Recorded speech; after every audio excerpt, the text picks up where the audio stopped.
Jika kalian mencari laptop non-gaming di bawah 10 juta rupiah di tahun 2026 ini, kira-kira kalian dapat laptop yang spesifikasinya seperti apa ya?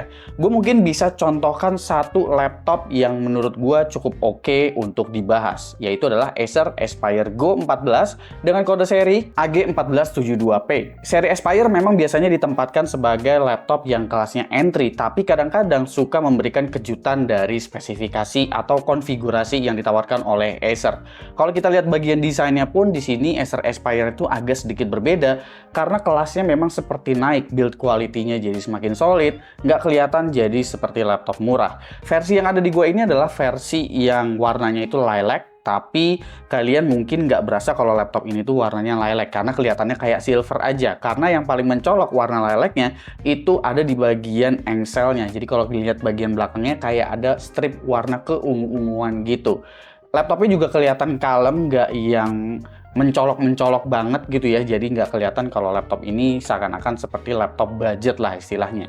Dimensi laptop dari laptop ini juga cukup ringan, jadi udah cukup compact. Dimensinya ada di angka 31,36 x 22,43 x 1,79 cm dengan berat 1,4 kg. Bagian keyboardnya juga menurut gue punya feel yang oke, cuma sayangnya di bagian keyboard ini dia belum ada backlit di budget sekitar 9 jutaan. Bagian touchpadnya cukup lebar dan feel-nya juga udah cukup premium di kelas ini. Jadi menurut gue secara build quality overall, cuma di bagian LED backlit keyboard aja yang memang kurang dari bagian desainnya.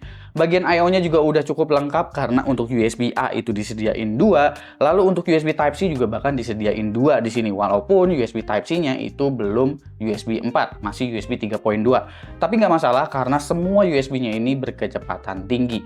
Cuma nggak ada card reader aja. Walaupun di bagian layarnya ini sebetulnya juga udah lumayan cocok tipis-tipis untuk kalian seorang editor atau seorang desainer karena layarnya ini menggunakan panel IPS dengan resolusi 1920x1200 60 Hz, jadi udah lumayan banget buat kalian yang editor ataupun desainer, tinggal tambahin aja card reader mungkin untuk mindahin file dari kameranya. Kamera juga udah dikasih resolusi 1080p, tapi ini belum mendukung untuk Microsoft Studio Effect karena prosesor yang digunakan di laptop ini belum memiliki NPU.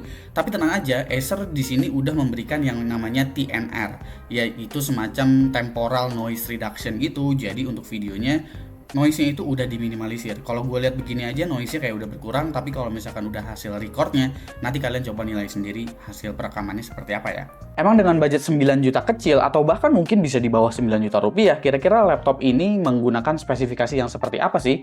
Untuk prosesor di sini menggunakan Intel Core 5 120. Prosesor ini ialah sebetulnya refresh dari Raptor Lake ya. Jadi ini konfigurasi Raptor Lake yang sama persis dengan fabrikasi 10 nanometer, memiliki total 10 core dengan 12 thread yang diantaranya ialah 2 P-core dan juga 8 E-core. Untuk integrator GPU-nya itu adalah Intel UHD Graphics, jadi untuk encoder sebetulnya belum selengkap Intel Arc, jadi mungkin kalian bisa memanfaatkan Intel QuickSync-nya untuk H265 ataupun untuk H264 apabila kalian mau encode video entah itu lewat video editing atau lewat live streaming. Selebihnya laptop ini menggunakan memori dengan kapasitas 16 GB DDR4 3200, ada NVMe PCIe Gen 4 SSD 512 GB, Wi-Fi-nya udah Wi-Fi 6 dengan Bluetooth 5.3, webcamnya Full HD ya, tadi udah gua kasih lihat. Include juga tentunya laptop ini dengan Windows 11 Home plus Microsoft Office Home and Student 2024 pre-install. Jadi pastikan aja kalau beli bergaransi resmi itu udah dapat pre-install untuk Windows 11 Home-nya dan juga Microsoft Office Home and Student ya. Opsi upgrade menurut gue menjadi salah satu poin yang menarik juga di laptop ini karena laptop ini menggunakan 2 slot SODIMM yang berarti kalian mendapatkan opsi upgrade yang cukup leluasa dari segi kapasitas memori.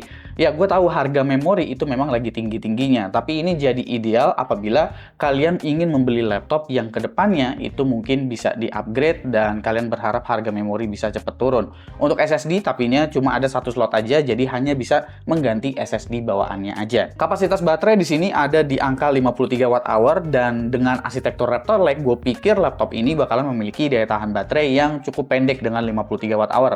Tapi ternyata enggak, dengan profile quiet atau silent, laptop ini masih bisa mendapatkan angka di sekitar 7 sampai dengan 8 jam maksimum apabila kita pakai untuk video playback, dan itu juga udah dengan WiFi yang aktif ya, dan power saving dari Windows juga. Lalu gue pikir juga laptop ini nggak bakalan diberikan utilities karena ini adalah seri Aspire gitu, yang biasanya tampil sangat-sangat generik terutama di bagian software. Tapi ternyata nggak Acer Sense diberikan di sini, jadi untuk pengaturan profile power itu masih bisa kita atur-atur lewat si Acer Sense yang udah diberikan sama Acer. Kalau kalian perhatiin juga tadi sistem pendinginnya itu cukup kecil ya, jadi dengan mode paling kencangnya apabila gua stress test dengan Cinebench R23, ini memang ketika turbo boost-nya itu hidup, dia bakalan nyentuh ke angka TJ Max ya. Tapi setelah kurang lebih 30 detik atau 1 menit, nanti dia bakalan sustain dan bakalan jalan di bawah TJ Max, tenang aja.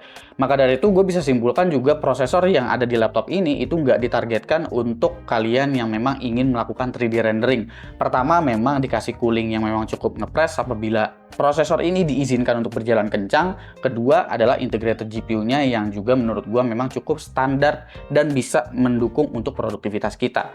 Prosesornya kencang apa enggak? Sebetulnya prosesornya kencang ya, karena di Cinebench R23 aja itu bisa mendapatkan skor di angka 8000 sampai dengan 9000 untuk kemampuan multicore-nya di Cinebench R23.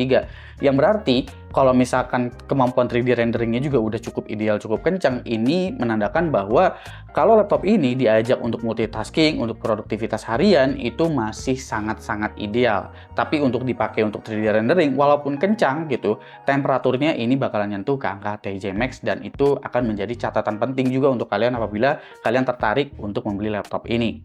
Apakah integrated GPU-nya bisa diandalkan? Intel UHD sebetulnya itu sangat-sangat bisa diandalkan dari zaman dulu, terutama di bagian decoder dan juga encoder. Jadi kalau kalian ngerasa ingin video editing dengan laptop ini, sebetulnya masih sangat-sangat aman. Terutama untuk encode di H265 ataupun di H264.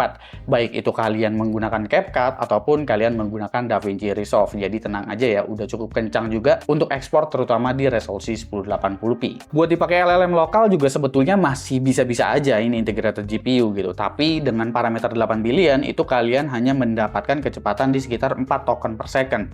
Bisa, tapi responsnya tidak secepat itu. Integrated GPU ini juga gua bisa bilang kurang bisa direkomendasikan apabila kalian ingin fokusnya itu bermain game. Karena sekali lagi ini bukan laptop gaming. Kalian bakalan bisa main game mungkin kalau seperti Valorant masih bisa dapat di 100-an FPS. Tapi untuk game-game AAA walaupun udah setting rata kiri, udah menggunakan frame generation, bahkan itu masih dapat di sekitar 30-an FPS, yang berarti base FPS-nya itu ada di sekitar 12 atau 15 FPS, yang menurut gua response time-nya juga jadinya kurang ideal. Jadi untuk game-game sekedar game yang sangat-sangat ringan, menurut gua masih bisa untuk refreshing lah di laptop ini setelah kalian melakukan produktivitas harian kalian. Terakhir adalah di bagian SSD dari laptop ini. Gue pikir dikasih SSD-nya ya udah NVMe PCIe Gen 4 yang kecepatannya 3,5 GB per second gitu ya, SSD murah. Enggak. SSD OEM yang ditanamkan di laptop ini itu OEM-nya ialah dari Samsung dan memiliki kecepatan 6 sampai dengan 7 GB per second untuk sequential speed-nya. Menandakan laptop ini dikonfig cukup serius juga sama Acer walaupun dikemas dengan harga yang murah, bisa dibilang dalam tanda kutip. Harga laptop ini tuh tepatnya ada di 9.089.000 yang bergaransi resmi dari Acer Indonesia selama 3 tahun untuk service, spare part. Jadi menurut gue ini laptop sebetulnya sangat-sangat bisa jadi opsi yang menarik sih. Jadi laptop ini cocok untuk orang yang cari laptop produktivitas harian tanpa memikirkan kemampuan lokal AI-nya seperti apa. Yang penting performanya cukup dan layarnya juga cukup di kelasnya, serta mempertimbangkan opsi upgrade memori RAM untuk kedepannya walaupun opsi yang diberikan ialah DDR4. Laptop ini nggak cocok apabila kalian mencari laptop yang fokusnya itu untuk bermain game pastinya, dan untuk orang yang mengincar kapabilitas AI on device karena CPU yang digunakan memang bukan fokus ke situ dan memang nggak ada NPU-nya juga. Jadi kira-kira gimana menurut kalian laptop yang satu ini? Silahkan komen di bawah dan kasih pendapat kalian masing-masing. Jangan lupa subscribe Gue Supki, dan seperti biasa sampai jumpa di lain kesempatan.